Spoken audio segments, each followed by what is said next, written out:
ഈ ഒരു ക്വസ്റ്റ്യൻ നമുക്ക് ആദ്യം മീനിങ് ഒന്ന് നോക്കാം. രാജ എന്ന് പറയുന്ന ഒരാൾ 40 വയസ്സായിട്ടുണ്ട്. Wishes his wife Rani to have ₹40 lakh at his death. അയാൾ 40 വയസ്സായി. അയാൾ മരിക്കുന്ന സമയത്ത് ഭാര്യയുടെ അക്കൗണ്ടിൽ 40 ലക്ഷം രൂപ വേണം. ഓക്കെ ആണോ? അല്ലെങ്കിൽ ഭാര്യയ്ക്ക്, റാണി എന്ന് പറയുന്ന ഭാര്യയ്ക്ക് 40 ലക്ഷം രൂപ കിട്ടണം. If his expectation of life is another 30 years. അയാൾ വിചാരിക്കുവാണെങ്കിൽ അയാൾ ഇനി ഒരു 30 വർഷം കൂടി ജീവിക്കത്തുള്ളൂ. അതായത് 40 വയസ്സായ രാജ വിചാരിക്കുവാണെങ്കിൽ ഒരു 30 വർഷം, അതായത് ഒരു 70 വയസ്സ് വരെ രാജ ജീവിക്കും. Okay. And he starts making equal annual investments commencing now, okay, at 3% compound interest per annum. അങ്ങനെ അയാൾ എന്ത് ചെയ്യുവാണ്? ആനുവൽ ഇൻവെസ്റ്റ്മെന്റ് എല്ലാ വർഷവും ഒരു ഇൻവെസ്റ്റ്മെന്റ് നടത്തിക്കൊണ്ടിരിക്കുവാണ്. ഓക്കെ ആണോ? ഈക്വൽ. സോ നമുക്ക് പറയാൻ പറ്റും, ഈ ഒരു സ്റ്റേറ്റ്മെന്റ് കാണുമ്പോൾ അത് ആനുവിറ്റി ആണെന്നുള്ളത് നമുക്ക് പറയാൻ പറ്റും. ഓക്കെ ആണല്ലോ? ഓക്കെ. Commencing now. പല ആളുകളും ഈ ഒരു സ്റ്റേറ്റ്മെന്റ് ശ്രദ്ധിക്കൂല. കമൻസിങ് നൗ എന്ന് പറഞ്ഞാൽ സ്റ്റാർട്ടിങ് ഫ്രം ടുഡേ എന്നുള്ള മീനിങ് ആണ്. നൗ, ഇപ്പോൾ, ഇന്ന് തൊട്ട് അയാൾ ഇൻവെസ്റ്റ്മെന്റ് തുടങ്ങുന്നുണ്ട്. സോ എനിക്കൊരു കാര്യം കൂടെ മനസ്സിലായി, അത് ആനുവിറ്റി ഇമ്മീഡിയറ്റ് ആണ്, അല്ലെങ്കിൽ ആനുവിറ്റി ഡ്യൂ ആണ്. ഓക്കെ ആണല്ലോ? ഇൻട്രസ്റ്റ് റേറ്റ് 3% ആണ്.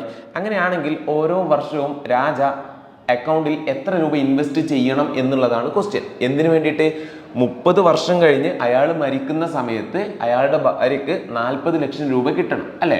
അപ്പൊ ഈ 30 വർഷം കഴിഞ്ഞിട്ടുള്ള വാല്യൂ ആണ് എന്തെന്ന് പറയുന്നത്? 40 lakh rupees എന്ന് പറയുന്നത്. അപ്പൊ അത് ഫ്യൂച്ചർ വാല്യൂ അല്ലേ? അപ്പൊ നമുക്ക് ഫ്യൂച്ചർ വാല്യൂ വരെ തന്നിട്ടില്ലേ? ആനുവിറ്റി എന്ന് പറഞ്ഞിട്ടില്ലേ? ഇമ്മീഡിയറ്റ് എന്ന് പറഞ്ഞിട്ടില്ലേ? അപ്പൊ ആരുടെ ഇക്വേഷൻ യൂസ് ചെയ്യേണ്ടി വരും? ഫ്യൂച്ചർ വാല്യൂ, ആനുവിറ്റി, ഇമ്മീഡിയറ്റിന്റെ ഇക്വേഷൻ യൂസ് ചെയ്തിട്ട് എന്താ കാണേണ്ടത്? പീരിയോഡിക് പേയ്മെന്റ്സ്, എയുടെ വാല്യൂ കണ്ടുപിടിക്കേണ്ടി വരും. സോ നമുക്ക് ആദ്യം ഫ്യൂച്ചർ വാല്യൂ, ആനുവിറ്റി, ഇമ്മീഡിയറ്റിന്റെ ഇക്വേഷൻ എന്ന് എഴുതി വെക്കാം. Future value equal to a into 1 plus i to the power n minus 1 divided by i. ഇത് ഫ്യൂച്ചർ വാല്യൂ, ആനുവിറ്റി, റെഗുലറിന്റെ ഇക്വേഷൻ ഇൻറ്റു 1 plus i ചെയ്ത് കഴിഞ്ഞാൽ ഇത് ഇമ്മീഡിയറ്റ് ആയിട്ട് മാറും. അറിയുന്ന വാല്യൂസ് ഒക്കെ ഇട്ട് കൊടുക്കുക. ഫ്യൂച്ചർ വാല്യൂ എന്ന് പറയുന്നത് എത്ര രൂപയാ? ഫ്യൂച്ചർ വാല്യൂ എന്നോട് 40 lakh rupees, അല്ലേ? 30 വർഷം കഴിഞ്ഞിട്ട് 40 ലക്ഷം രൂപ വേണമെന്നല്ലേ പറഞ്ഞത്? അപ്പം അവിടെ നമ്മൾ എത്ര കൊടുക്കും? 40 lakhs. ഓക്കെ ആണോ? 40 lakhs വരും. ഈക്വൽ ടു എയുടെ വാല്യൂ എനിക്ക് അറിയില്ല, അതാണ് നമ്മളോട് കണ്ടുപിടിക്കാൻ പറഞ്ഞിട്ടുള്ളത്. So A into 1 plus I എന്ന് പറഞ്ഞു കഴിഞ്ഞാൽ ഇൻട്രസ്റ്റ് റേറ്റ് ആണ്, 0.03 കൊടുക്കേണ്ടി വരും ടു ദ പവർ. എൻ എന്ന് പറഞ്ഞു കഴിഞ്ഞാൽ നമ്പർ ഓഫ് ഇയേഴ്സ് ആണ്. എത്ര വർഷം? 30 വർഷം, അല്ലേ? സോ -1 ഡിവൈഡഡ് ബൈ 0.03 വരും ഇൻറ്റു 1 പ്ലസ് 0.03 വരും. ഓക്കെ. സോ ഇത്രയും കാൽക്കുലേഷൻ കണ്ടിട്ട് അടുത്ത സ്റ്റെപ്പിൽ നമുക്ക് എയുടെ വാല്യൂ കണ്ടുപിടിക്കണം, അല്ലേ? ഒറ്റ സ്റ്റെപ്പിൽ ചെയ്ത് തീർക്കാനുള്ളതേ ഉള്ളൂ. എങ്ങനെ നമ്മൾ ചെയ്യാം? 1 പ്ലസ് 0.03, അല്ലേ? 1 പ്ലസ് 0.03 എന്ന് പറഞ്ഞാൽ ഈ ഒരു വാല്യൂ. ആദ്യം ഇത് നമ്മൾ കാണേണ്ടി വരും, 1.03. Okay.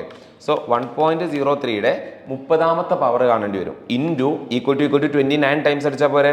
So 2, 3, 4, 5, 6, 7, 8, 9, 10, 11, 12, 13, 14, 15, 16, 17, 18, 19, 20, 21, 22, 23, 24, 25, 26, 27, 28, 29, 30. Okay.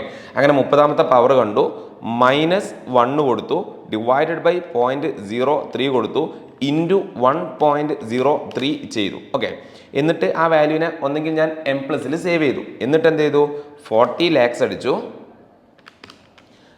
Okay. 40 lakhs അടിച്ചു, divided by MRC equal to അടിച്ചു. അപ്പോൾ എനിക്ക് കിട്ടുന്ന ആൻസർ എന്ന് പറയുന്നത് 81628.19. ഓക്കെ. സോ ഇതാണ് എൻ്റെ ആൻസർ എന്ന് പറയുന്നത്, 81628. സോ ഓപ്ഷൻ ബി നമ്മൾ എന്തായിട്ട് ചൂസ് ചെയ്യേണ്ടി വരും? ആൻസർ ആയിട്ട് ചൂസ് ചെയ്യേണ്ടി വരും. അതായത് രാജ ഇന്ന് തൊട്ട് അയാളുടെ അക്കൗണ്ടിൽ അല്ലെങ്കിൽ ഒരു ഇൻവെസ്റ്റ്മെന്റിനകത്ത് കൊണ്ടുപോയി എല്ലാ വർഷവും 81,628 rupees ഇൻവെസ്റ്റ് ചെയ്യുവാണെങ്കിൽ 30 വർഷം കഴിഞ്ഞിട്ട് അയാൾ മരണപ്പെടുന്ന സമയത്ത് അയാളുടെ ഭാര്യയ്ക്ക് അത് എത്ര രൂപയായിട്ട് തിരിച്ചു കിട്ടും എന്നാണ് പറയുന്നത്? 40 lakh rupees ആയിട്ട് തിരിച്ചു കിട്ടും. ഇതാണ് കേസ്. ഓക്കെ.